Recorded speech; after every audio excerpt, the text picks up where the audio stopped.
farmers. They took this area down here in the Duwamish River area because that was a fertile valley where they could do farms. The second group that came along a little bit later settled out here near Alki, which they then pronounced Alki Point. And it was terrible winds. It was a really dumb place to try to build a town. So they moved across the bay over here, and the rest, as they say, is sort of history. But yeah, that's what it was originally called. The native inhabitants of this area were the Duwamish people. We have a lot of misconceptions from TV and movies. We think of things as tribes or, F-troop with the chief and all this sort of thing.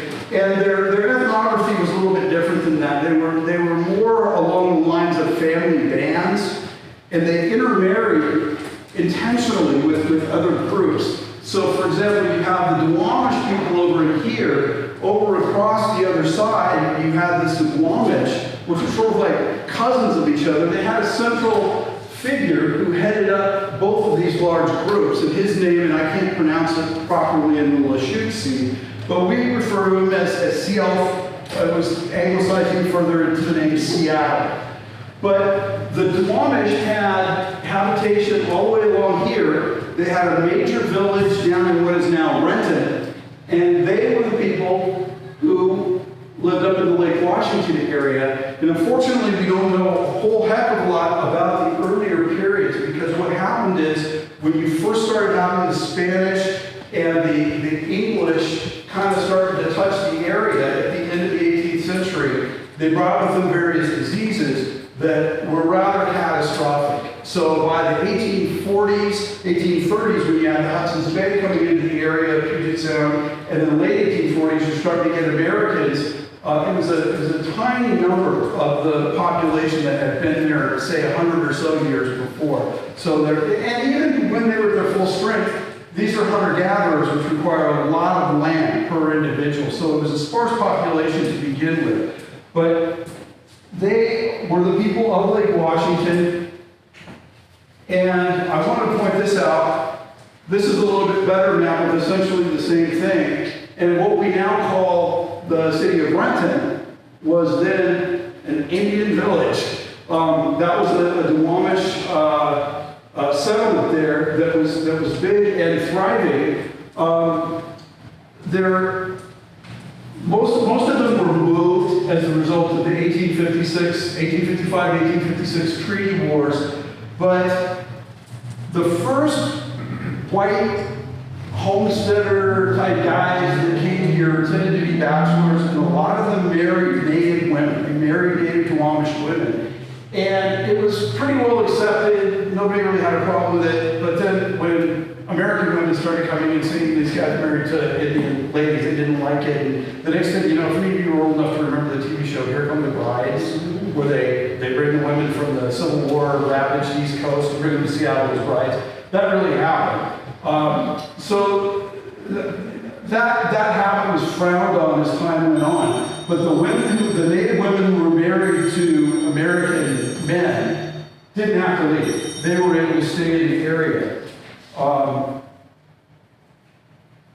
So I like to look at this little lady over here. Her name was Anna Tuttle. She was married to a white settler named Abner Tuttle. That was her second husband. Her first husband was a man named Bigelow. And Bigelow found coal about 1854 down in Renton. She was, as a young woman, was living in that village down there. So they got married and actually had a son whose name was also Bigelow, of course. And then Bigelow died. So she took a second husband, who was also an American, whose name was Abner Tuttle. For a long time I thought we had a picture of him, but it turns out that picture of him wasn't him. It was his son-in-law that was stamped. But never mind that. So they actually lived in what is now the Houghton area. But she, as a girl, had grown up along the lake doing hunter-gatherer kinds of things. Now, she had a sister that was a year or two younger than her, who we don't have any pictures of, but her anglicized name was Ellen. And she married a man named, she didn't marry. She cohabitated with a white settler named Gardner Proctor, who was from Maine. And their last name was Canham. Their dad was a Skagit, who was kind of a Skagit equivalent of Sealth. And their mom was a Duwamish, and they used to intermarry for political reasons. Because if your brother-in-law is the next tribe over, you're going to be a lot less likely to want to attack them. And that was kind of like you had in England, the royal family all marrying each other to try to prevent wars. So he refers to her when he finally dies in the late 1890s. He's been with this woman for 30 years. He has to refer to her in his will as Ellen Canham, the Indian woman who has been my housekeeper for a number of years. Because they weren't able to legally marry.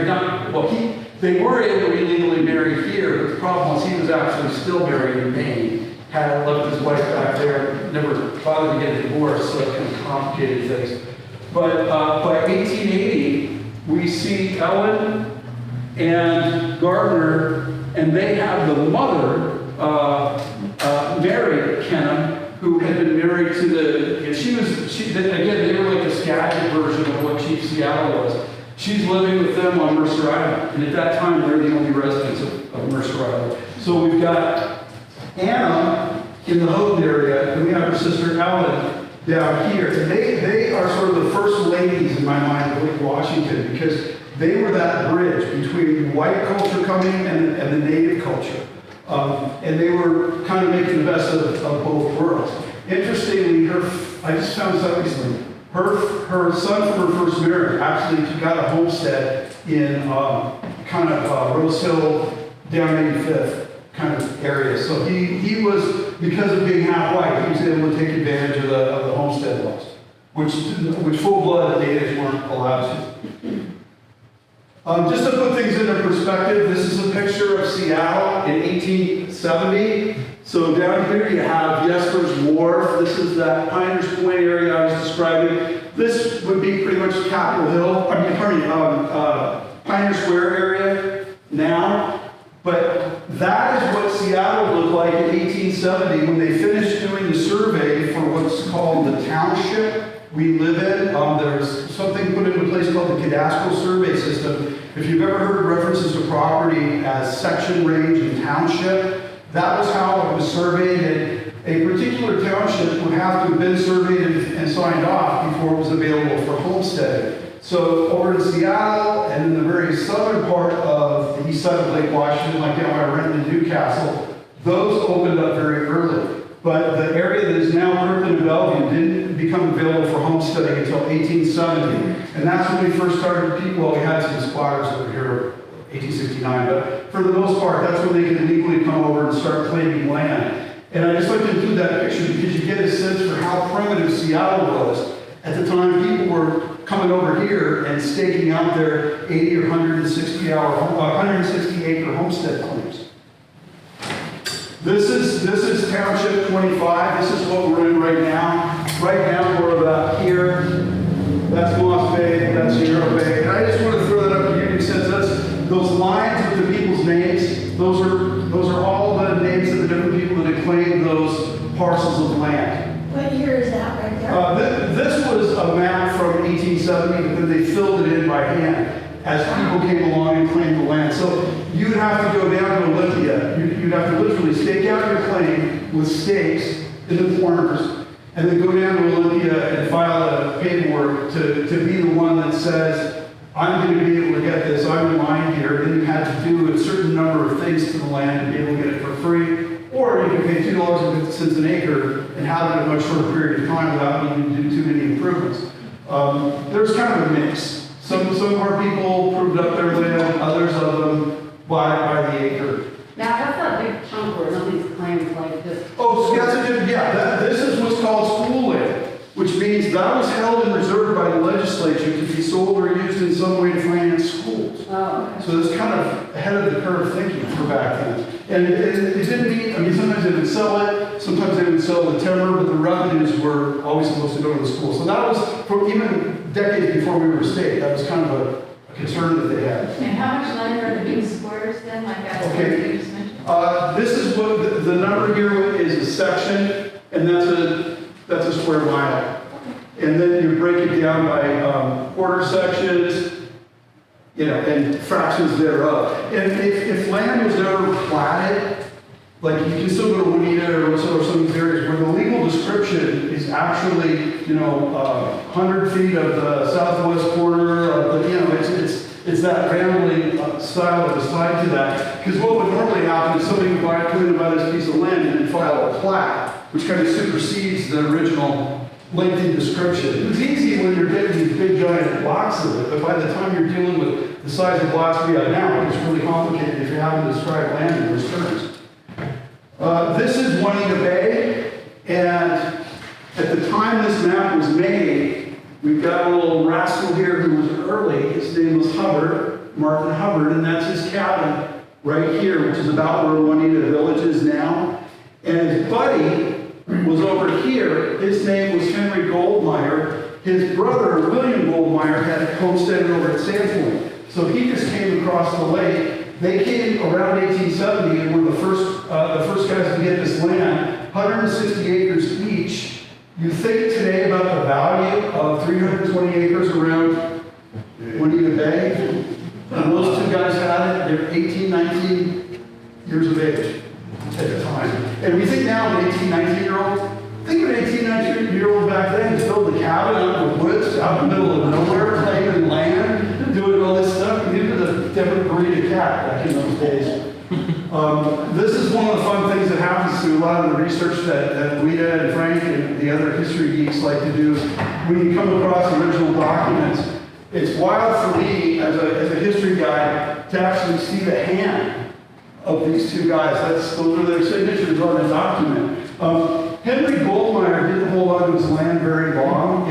There was now we call them flippers, but that was kind of a thing back then too. You get in, you homestead the land, you be there for a year or two, then you do the quick sale, sell it to somebody, and off you go to do something else. So Hubbard stayed on it the rest of his life. Goldmeyer flipped it within a couple of years. A few years later, he died. He fell off a log raft floating down the Sammamish River, hit his head in the ground. Just freak accident kind of thing that used to happen in those days. Martin Hubbard went on to become what we would call a mail carrier now, but it was a little more complicated back then. Basically, his route, the mail would start here in Seattle. It would be taken to Madison Park, which was then called Laurel's Shade. It was the estate of a prominent judge named John McGilvra. So Hubbard would start over here in a rowboat. He'd row along over here to the points, drop the mail, up here to the hub. They called the post office Hubbard after the sometimes you'll read things that say Juanita was called Hubbard. The post office was called Hubbard. It was always called Juanita. Then off he goes here in his rowboat all the way down the Sammamish River, which back then hadn't been straightened, so it was all windy, all over the place through the valley out there. All the way down into Lake Sammamish, and then all the way down here to Squaw, which we now know is Issaquah. So that was him in a rowboat doing all that as his mail job. 20 days now. Yeah, how long was that? And that What did his guy, specs look like? he must have been in great shape. Yeah. Wasn't how long How long was that? that? A week? I don't know how long he lived, but he didn't leave, he never married, so he didn't have any kind of journals or anything else. They all the time in the week. Yeah, he just, and he was considered odd. One of his neighbors was the guy named Dora Forbes, his namesake of Forbes Lake, Forbes Creek. His son founded Juanita Beach, et cetera, et cetera. And he was testifying at Hubbard's probate hearing. And one of the questions was Mr. Hubbard a strange man? He said, I would call him odd. So, who knows? But that's his marker out at Lakeview. I found that a couple of years ago. It was ahead of its time as a flat stone, and he must have anticipated lawnmowers. So, one question I get fairly often is where did the name Juanita come from? And we don't know entirely whether it's from a very popular song of that era called Nita Juanita, but we know the lady who named it that. Now, this is Charles and Mary Terry, T-E-R-R-Y. Charles Terry was one of the original Denny party that settled out at Alki in 1851. Mary Jane, she went by Jane. Her last name, her maiden name was Russell. So in her day, she was Jane Russell, like the actress from Howard Hughes movies from a long time ago. She came in a wagon train shortly after the Denny party, and they ended up getting married. Chief Seattle officiated their ceremony. They were married in a canoe off Port Madison, and it was kind of a big deal. He was very industrious, and there was an alcoholic doctor that was an early founder of Seattle, whose name was David Maynard. And Maynard had this great claim that was like much of the southern part of downtown that would be worth a ton of money. Terry had this land over in Alki, which was this windswept, crappy place. Terry traded Maynard. They swapped the land, so then Terry has all this prime downtown real estate, and he was a wheeler dealer. He started really making it happen. So he got the better of that deal. He died in 1867 of tuberculosis, which they then called consumption, at the ripe old age of 37. Left her a widow, but she was the wealthiest woman in Seattle. And she got married. She had a bunch of kids. She had like 5 kids, a bunch of whom were still young. She married on the rebound to this guy that was not one of the original settler type guys. He was a new arrival to Seattle. And I actually looked at the Puget Sound Regional Archives at the original court papers of the divorce, where all the details were, because in those days, to get a divorce from somebody, you had to have a cause of action. You couldn't just say, we don't want to be married anymore. And the second guy, he was really horrible. What he did, he would do things like hire her to a chair for days, call her names. This is brutal, horrible stuff. But she was somebody that had been married to somebody that was very prominent and that everybody liked who had first been there. So by the time she divorced him in absentia because he disappeared. Nobody knew where he was. And I don't know for a fact, but it's just kind of interesting that he's treating the wife that everybody really liked, their buddy, horribly, and then he just vanished. So This is her second husband? this photo was her first husband. The man I'm describing is her second husband. I don't think there's any pictures of You it. said he died.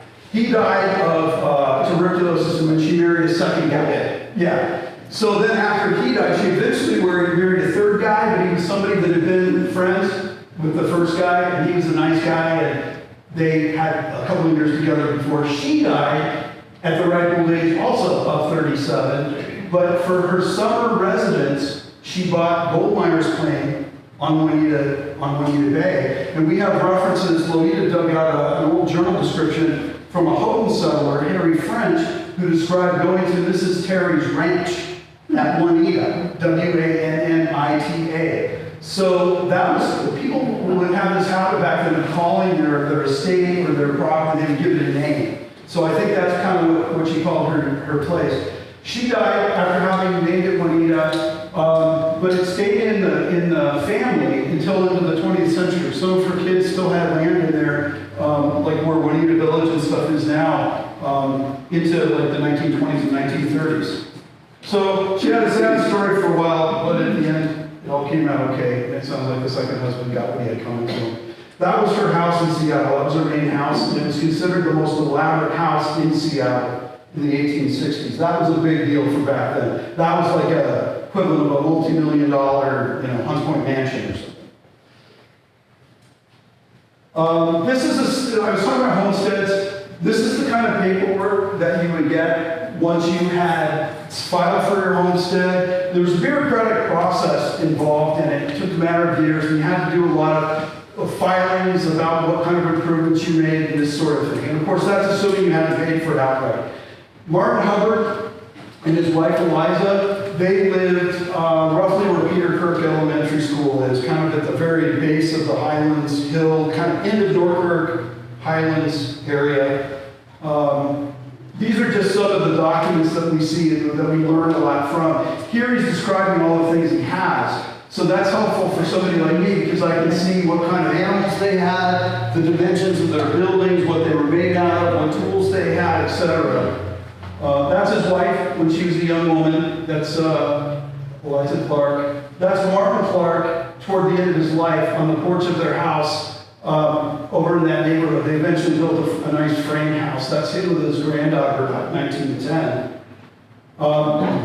Just to give you an example of what life was like back then, this is Martin and Eliza in the early 1880s. They have 3 kids and a baby on the way, and within a couple of days, all 3 died of tuberculosis.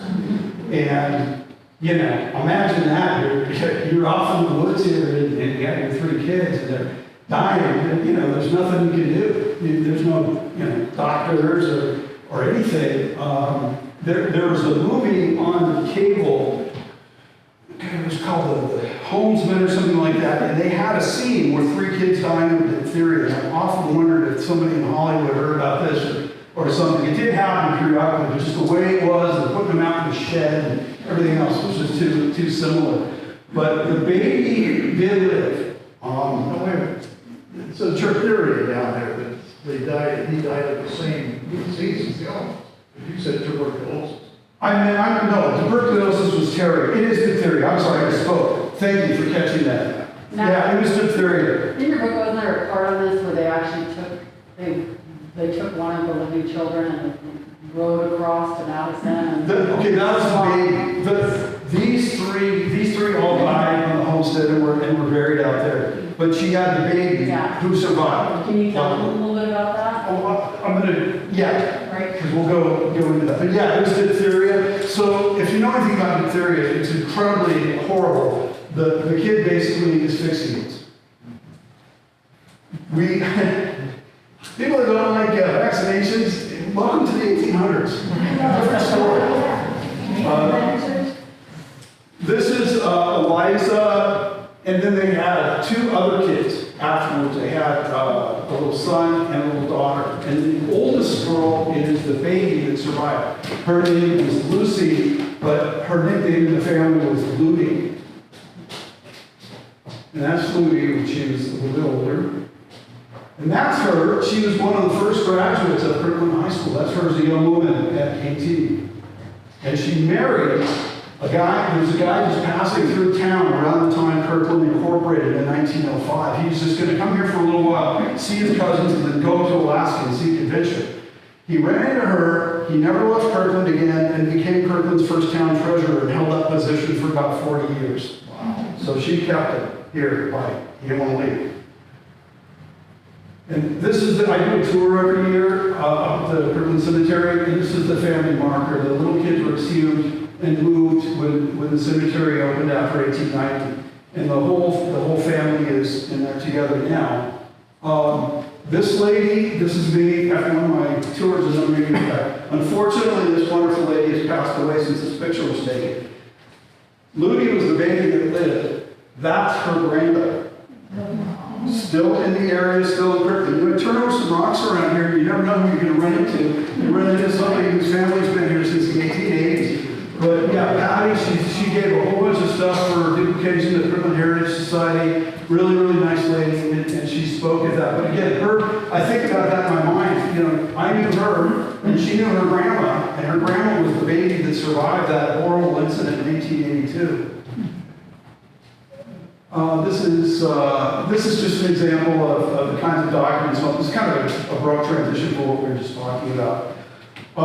We're starting to get some other settlement, particularly around in the Houghton area. Back in those days, Houghton and Juanita met. If you lived like where the Clucks did or where Peter Kirk Elementary is now, you would say you lived in Houghton. Juanita, you could be anywhere. You could be up at Woodinville and say you're in Juanita. You're in Mercer Island, you're in the Juanita Enumeration Precinct. They weren't defined areas, they were just big. But Houghton was the predominant name. This was a place called Lake House. The family will correct you if you call it the Lake House. It's not called the Lake House, it's called Lake House. And that was here until the 80s. That was over at Houghton. It's all been taken out now. It's kind of across from Houghton Beach, roughly. But that served as a kind of a hotel because around the Houghton Beach area, if you came ashore there was a trail went through the woods over what is now Redmond, and that had been a native trail originally, so it's a natural thoroughfare area. But people stood out on the deck from that structure and watched the Seattle fire in 1889. One of the great discoveries that we've had with Kirkland Heritage Society was a couple of years ago. I was on eBay and I saw this auction for some glass plate negatives. Come to find out, Houghton settler Harry French was an amateur photographer as far back as the late 1880s, early 1890s. And they got the camera downstairs. They have his wooden camera. But somebody down in Chehalis somehow got a hold of these glass plate negatives of these photos that he had taken around the time the Peter Kirk boom was starting to happen. So needless to say, those were quite a treasure for us. This is Harry French, and this is his mom and dad. And they came from Maine, and they had adjoining homestead place in the Houghton area. So, like roughly from Carlin Point up north to about the Marsh Mansion area was all French family homesteads. So he was in a great position to watch things. This is a photo Harry French took of a homestead cabin. This one was, there are two women, I don't know if they were sisters or mother and daughter. Their name was Davies. So you hear these things, oh, women couldn't own property in the old days. Well, yeah, they could. As a matter of fact, women typically didn't homestead because there was massive physical labor necessary to improve property. But they couldn't legally do it. These two did. This was up by like around Market, like around 18th or 19th Avenue, off to the east. And they ended up selling that, making a ton of money. I'll talk a little bit more about that. But that was, for some reason, Harry French took a picture of their cabin. But I'm glad he did, because it gives you a sense of how crude it was. And I don't know if they did it themselves, or if they paid somebody, or what, but that was their cabin on the Davies property. Harry French, if you've ever done the kind of manual labor, like splitting any kind of rails, or clearing stumps, even like a stump this big, digging that out, if you've ever done that, then imagine clearing a couple of acres of pasture without dynamite, without any kind of power tools, just with pick and shovel. So between that and the fence, I don't blame Harry for being proud of it and taking a picture of it. You're looking at incredible labor to make just that little clearing happen. This is a view from his property looking out at the lake. It's a condo now, the Lakeshore condo is about where this was taken. That's Hunts Point, up there in the distance, and in Seattle on the other side. That's his frame house. It was the first frame house on the east side. It's been modified, but it still stands. It was moved closer down to Houghton, down sort of by where the cave used to be. But that was the house. And it's like today, you know, we get some snow, everybody's up taking a picture of it. So did they. And he was from Maine, so he's used to snow, just wasn't used to seeing it here. This is just a funny picture because what they're doing is that bull's about ready to become a steer. But he thought that was important enough to take a picture of it, so that's what they were doing. Now think of the value of lakefront property today. And back then we were using it to castrate bulls. So, immigrated to Seattle in the late 1880s, a guy named Lee Hunt. He made up the name Lee. His real name was Smith James Hunt, but he liked the name Lee better, so he called himself Lee Hunt. He had been, at a very young age, the president of the Iowa Agricultural University, which is Iowa State University today. He only lasted a year because he expelled some boys whose dads were very prominent. They'd gotten into a female teacher's living quarters and gone through her stuff and were drunk and making a big mess. And he just said, no, you're out of here. And that ended his career as the president of the Iowa Agricultural College. So he and his wife, Jessie Noble, whose dad was a man named Henry Noble, who was he had a barbed wire fortune. Barbed wire was a big deal in the 1800s. They came out west to the Seattle area, and within almost no time, with no money out of his pocket, he became the controlling partner and editor-publisher of the Seattle Post-Intelligencer newspaper, which was then the main newspaper in town. And from the newspaper, he understood media at a really interesting time, because from the newspaper, he became the main behind-the-scenes boss of the Republican Party. And in those days, the Republican Party ran everything here. These had been abolitionists. It was kind of that era. So he understood that he didn't want to be an elected politician. He wanted elected politicians to be indebted to him and to his immediate empire. He had a vision when he looked out at the area, and he saw the east side as an industrialized area that he had plans for. This is him in later life, and this is his. This is a friend of mine that is really good on railway research, and this is a freight document from 1890. Hunt had a residency called Yarrow on what is now Yarrow Point, but the point next to it had a bunch of really tall trees, so Jesse couldn't get a good view of Seattle, so he bought that point and cut the trees down, and it now is known as Hunt's Point. Even though he didn't actually live there, he just cut down the trees.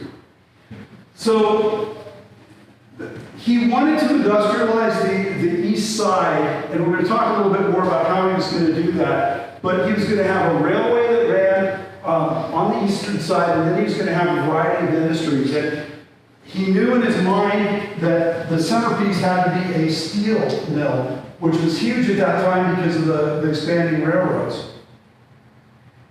So enter an Englishman named Peter Kirk from Workington, England, who was a multi-generational iron maker, who really wanted to go out on his own. He'd been in business with his brothers, his dad, it was the family company. But there were some things going on in England that made him want to come out to the United States. So he did. He came out starting in the late 1880s to sort of look around, and decided after looking at Pittsburgh and some other areas that the Pacific Northwest would be a great place for him to go. What he wanted to do was set up another steel mill and make rails for railroads, which was a huge booming thing at that time.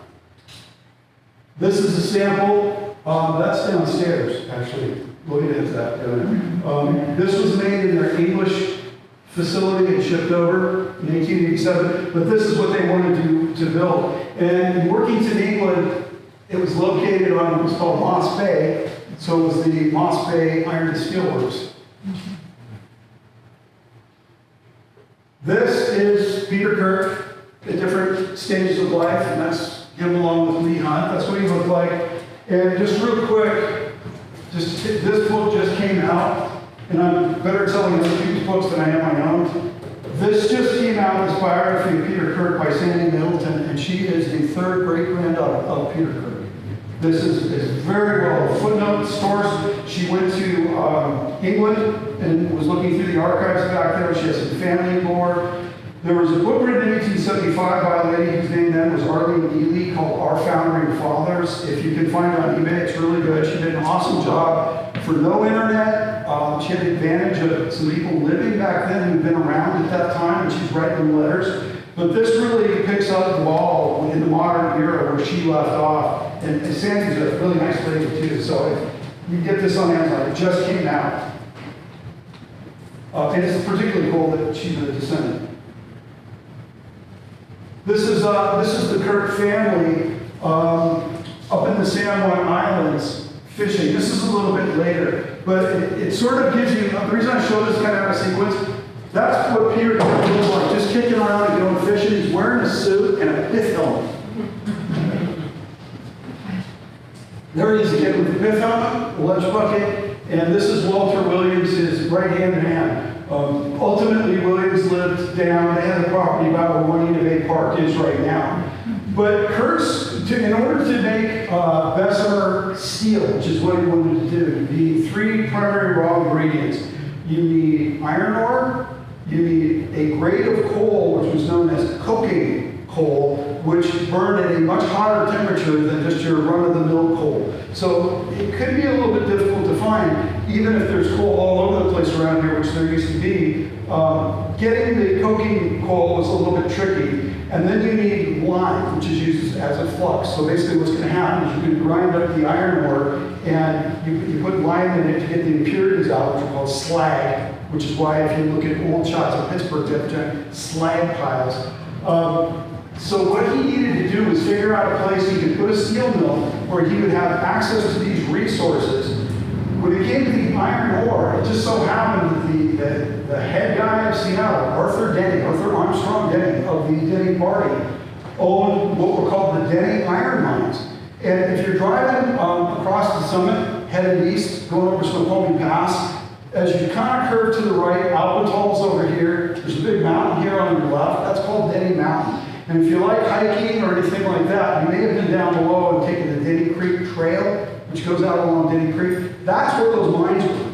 You ride right by them all the time. You could go to where they were now and look up, and there's I-90 up on top of you. But that was where they were going to get the steel ore. The coking coal was a little bit up in the air. He actually ended up buying some mines down by the Raging River. And many of his notes that we have downstairs, he's talking about assay results from these different coal samples, because that was a huge thing for him, was finding the coal, finding the coal that was sufficient to get the heats he needed for these Bessemer converters that they used. And of course, actually, the lime was easy. You could get that almost anywhere around here. There was a lot of deposits of it. And he ended up buying property on San Juan Island where there's huge quantities of lime, so that wasn't really a problem. But he had to put it all together to be able to make the steel the way he wanted to. This was their house, which was just kind of right over there a ways. It was torn down in the 1910s. It was called Fir Grove, but it was pretty well remembered. It kind of dominated over there. Matt, Yes. why wasn't that house saved? Was there no? Because Burke and Farrar wanted to turn it into two lots, and so they got it and tore it down. And his kids didn't care for whatever reason. I know. They said it was drafty and this kind of thing. This is the original Kirkland town plat of what the original vision was. You can see there's some gaps, but basically what you have is the Weston Market area, the Norkirk area, and it kind of stops here. That what would be the downtown area wasn't actually a part of our modern downtown was not a part of their original vision as the downtown area. Though they did have a wharf and stuff there, they knew that the lake was going to be important. But this plat was a big deal. All the people that do land plats at that time were raving over the quality of it. This big open area up above here, where it's blank, that was actually purchased, most of it, by one of the richest men in America at the time. His name was Joshua Montgomery Sears. No connection to Sears and Roebuck. And if you see the building up here on the left in the corner that says Sears across the top, that was the bank building. He built that. It was that the Davies ladies also sold their land out to Sears. And with Kirk and Hunt's project out here, because that's what ultimately happened. Kirk was looking at Ellensburg, a few other areas, and he ran into Hunt, who was described by contemporaries as a man of very peculiar talents. He was a salesman. So he convinced Peter Kirk to locate on Lake Washington, by the way, we call the town Kirkland. And it was a giant boom. It was people around the United States, their eyes were on Kirkland, the coming iron metropolis of the world. It was a huge deal, a boom ensued. People were snapping up land, speculators all around here. Some of the big real estate dealers at the time, just anticipating this massive facility coming in. One of Hunt's ventures, I don't know how you can see it, this is Leshigh Park, about 1890. That's a steamboat called the Kirkland, which was owned by one of Hunt's companies. His company also owned a street railway that ran up Yesler Street, came up Yesler, and then turned around and went down Jackson Street. So it would take you right up to Leshigh, where you would get on the steamboat Kirkland, go chugging up to the town side of Kirkland, and where you would have an opportunity to buy real estate and invest. So he was kind of ahead of his time on that. The whole idea, like later timeshare people or something, come out and do this little vacation place, and all you have to do is listen to the sales pitch. He had it down in the 1890s. So when everything got into motion here, what needed to happen was a massive clearing operation. The railroad was necessary to ship the steel mill, the rails out, and to bring the raw materials in. But the railroad, because of the grade, couldn't make it down to the water, which was the original plan. So they negotiated, And because of where the railroad could go, they ended up locating the mill up by Costco on Rose Hill, kind of where Petco is now roughly. And this, what they're doing is, this would be, this building right here is where this little brick building was. Right now, we're about here. So this is like west of Market, and this is Northford. And what they're doing is they're knocking down these big old growth trees, and in many instances, they're burning them right there where they lie, because they're in such a hurry to get all the land cleared. This over here on the side is a sawmill, and it was from that sawmill the lumber crews were going out and doing all this stuff. They drag in what they could and what they could cut, but they had so much timber, they just had to burn a whole bunch of it right there where it fell. And if you know anything about lumber, if you could imagine this old growth of beams and stuff, you could have gotten out of that. It just got burned up, but they had no shortage of it. Ultimately, this would be like the Kirkland, you know, like where the Kirkland Marina Park is, and that kind of stuff would be about here.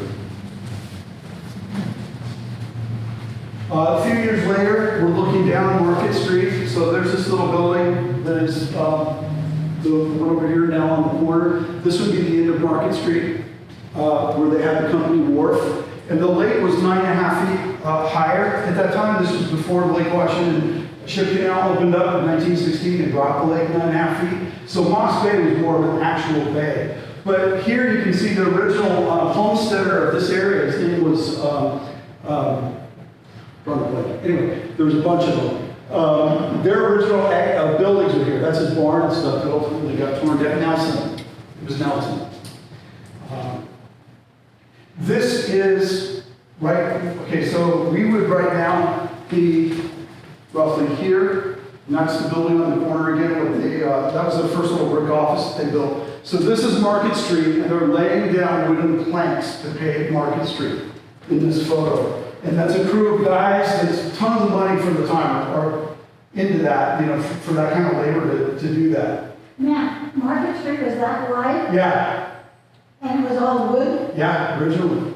How far? To the brick buildings, which haven't been built yet.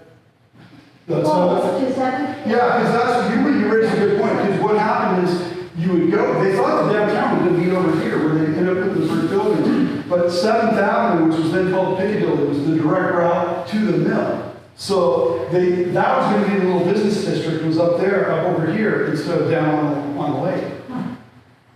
And that building was gone before my time, but there could be some people in here that remember that. It was there for a long time, until the very early 60s. And it became, obviously, a telephone company building and a variety of other things. And it was also the upstairs was the first Kirkland City Hall. That's where they held the council meetings and started in 1905. This little wooden structure right next to it was where a famous actor from the 30s was born. He was Lanny Ross. He was like a singer, you know, B-movie guy from the day that nobody remembers. This is some of the example of some of what they've got downstairs. Handwritten notes by Peter Kirk of his, he was a pretty meticulous guy. He actually held a number of patents. He was an inventor. He was clearly a pretty brilliant guy. He was more the technician, and Hunt was the wheeler dealer. Hunt was the razzle-dazzle guy, the media guy. Here's just another example of stuff coming to the Moss Bay Iron and Steel Company by rail. What they would do is they would take it to the town of Yesler, which was on Union Bay, over near Husky Stadium, put it on a steamboat, bring it across the lake to the wharf at the foot of Market Street, and then haul this stuff up to the mill. And a lot of it was heavy, pig iron and all kinds of heavy industrial equipment. This is them clearing land. We're looking east here toward Rose Hill.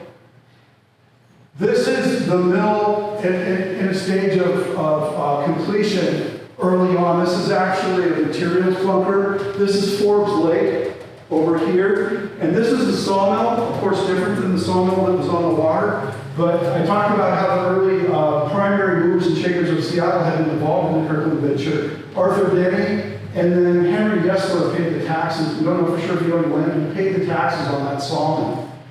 It was getting towards the end of his life. But he was involved in it too. That sawmill on Forbes Lake is what cut most of the timber used for the actual mill structures. Here we're looking at Forbes Lake. Again, we're standing at about 85th, looking down. The mill is over here, the steel mill. This is the sawmill, and what they're doing here is they're laying timber down as fill, because all this is swamp. All this is like Costco parking lot now. And that was all mud and skunk cabbage. So they're taking these big old growth trees and just knocking them down, laying them there as punches, as fill. This is looking south. So you've got the big materials bunker over here, which is where they're going to keep lime, coking coal, and steel ore. And then this is trestle work, because the train cars would come up along here and dump into there. And then this is the first half of the mill facility. They were going to build half of it, get it in operation, and then build a mirror image west, on the west side, about where 405 is now. Never got to that, but that was the buildings. The foundry was going to be on the left, and then on the right, you've got a machine shop, a pattern shop, and that sort of thing. But again, you can't really see all that they were going to do because it wasn't really equipped yet. And they're doing excavation here for what they thought were going to be additional buildings for engine house and stuff. That is a guy and his dog. I'm not sure who he is, but he's standing in front of that bunker. The bunker was like 315 feet long. Massive. This is facing the mill, facing east. So if you were to go to the Costco parking lot and then walk to the edge of it and go, there's that little Costco overflow parking lot on the other side of the road. There's a path right next to the Costco overflow parking lot. The path is sitting right of way that is this. This was, you kept going straight on this, you go down 7th Avenue. So it leads right up to the mill. So you can still go there today and stand on that path and recreate this view up against the hillside. Only now you don't see a mill, but you see. You can still kind of tell. And if you look closely here, that's all skunk cabbage. And the way it's shining like that suggests this was probably taken in the spring. Here's a view from what is now Slater. Slater actually began as a railroad bed for the tracks to come down to the mill. That's looking across Forbes Lake at the mill facility. This is a little bit later because by then the railroad's in. This is the Kirkland pulling up to downtown. So again, we've got Market Street right here. And by now the brick buildings are in place. And Kirk's house was over here, Fir Grove, and that's their little wharf and warehouse. This is just a layout of the railroad. There was a separate rail line back then that's different. So this is the modern one, which is the CKC. The old line was over here. They were parallel, but they ended up, and again, Slater Avenue is the route of the original Lake Washington Railway. One of our guys with Kirkland Heritage Society found this. This is a very rare table where you could actually catch a train in Seattle, take it to Kirkland Junction, which was outside of Louisville. Whippler's was actually a guy named Weckler, which we now know is Totem Lake. He had a shingle mill there. And then finally, your last stop was Kirkland, which meant up there by Costco. When the bottom started to fall out, you were heading into a national depression. One of the things that Tacoma did, Tacoma was the bitter enemy, and they were trying to convince everybody Kirkland was a land scheme, was just a speculation scheme. So they came up and did these pictures and published in the Tacoma News Tribune what we would now call a hit piece, claiming that Kirkland was just a big sham. And these are some drawings from that article. Those are cooling pits. My elementary school principal, Russell Clinic, went to school up on Rose Hill in the 1920s. He said those holes were still there when he was a little kid. That's a view to the west. This would be 7th here as a planked road. This is the True Blood House, which was along 7th. That's a happy story. It was going to be demolished, and the people that were going to demolish it gave a little time, found somebody who wanted it, and it got moved about a block or so away, so it's still standing up there. I talked about the Depression. What ended up happening was a giant depression called the Panic of 1893. There was what's called a run on banks.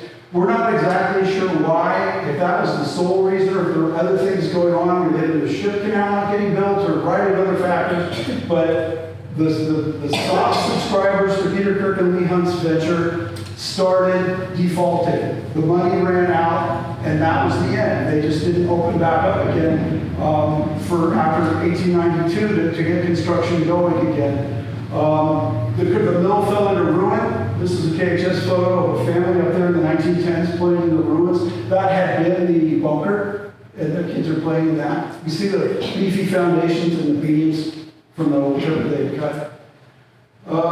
Some of the buildings left over from that era. This one was torn down when I was a little kid. This is where Leland Place is now with the modern building, but that was the original one. It was torn down to make a gas station. We all know that building. That was in the 40s. It was a furniture company by then. These buildings hung out, and people just did other things with them. What happened in 1910 is Kirk and Hunt had, in addition to the steel company, they had a land company. So the land company still had assets. It sold what it owned in 1910 to two developers named Burke and Farrar. And tons of people in Kirkland have a land description. Burke and Farrar's plat number, blank and blank. They owned everything, and it was they who envisioned Kirkland as a suburb of Seattle, and that's when that started. This building is still there. This was their office. This would be Marina Park. This is parking lot now. This is like where the coffee cone is, and Great Choice, and stuff like that is over there. But it's been expanded, but that building is still there. The top floor is like where the new boutique is, and some of that stuff on Lake Street. And these flowers were grown by some people in Sherwood. Dave Sherwood's a KHS member. Their family's been doing stuff like that for forever. That's Peter Kirk's grave. He's buried up on San Juan Island. He died in 1916. He lived long enough to see the canal built, and never saw his mill. I'm going to probably, there's a lot more we can do. I'm going to probably cut it off here before I start talking about what happened afterwards with the shipbuilding and everything, because I'm running a little long. Does anybody have any questions? No? So, That picture of the Peter Kirk building with the car dealership, I didn't know that building ever changed. And that bottom floor is entirely different than it is now. You mean where the art center is? Right. Yeah, we call it the Peter Kirk building. The people in the day didn't call it. There was a different building that they called the Peter Kirk building. It was next to what had been the hotel building. Did you guys live here prior to 65? When did we move here, 68? When did we move here? No. It was probably gone by then. It was a gas station probably when we got here. They tore the Jackson Hotel down in 1965. It was actually Jackson was the grandfather of the governor, Dan Adams. So that's where, do you remember Al Leland? He was around when you guys were. That had been his car dealership on the first floor of that. It was a Hudson dealership. Sure. Anybody else? Good. Well, again, sorry to jump through this so fast, but we kind of had another chapter with boat building, and that was kind of the next big thing for Kirkland, but we could probably hit that another time. Or if you get one of the books, you can learn a little bit more about it there. I would also add, as long as I'm plugging books, if you want to learn more about the natives on the east side of Lake Washington and in the area, David Burgee just had this book come out about 2 years ago. I hardly recommend it. It's excellent. It's about Chief Sealth. And then this lady, BJ Cummings, just made this book about the Duwamish River, but there's a ton of Lake Washington stuff. Both of these talk about the ladies I talked about at the beginning, the two native ladies that were from the Kennan clan, and so they researched extensively. This is also a great book about Lee Hunt, but you probably aren't going to be able to find it. It's out of print. I had to have this one custom printed, which costs over $100. But if you're going to get one, get this Peter Kirk book. It's absolutely excellent. And she does a great job. You can read this and fully understand exactly why Kirkland came into being. Do you have your books here too? Yeah, I've got my little books over here on the side if you want one of those. I've got this one I wrote 10 years ago. I only have one copy. You can get it at the Book Tree or on Amazon. It's just a compilation of columns I wrote back in the early 1990s for the old Kirkland Courier newspaper. This is a more recent one. It's mostly pictures with captions. We did a lot of Arcadia books about Kirkland from prehistory up to the beginning of World War II. And then this is my book, but Mr. Muir wrote this. Chris is grandpa, who was in the city council for a long time. He was also a part of the Houghton Town Council prior to 1968. He was a great guy. This is the best story on modern, on the government, how we came into the decisions we did about parks and land use and what have you. I mean, Santos Contreras here, former city councilman, he had a lot to do with that too, with acquiring parks like Juanita Bay, what happened here at Heritage Park, McCauley Park. I'm not doing justice by all this, but that's basically it. It's people like that that gave us the quality of life that we have now. So I heartily recommend that book as well. You got that. That's a great book. Thank you.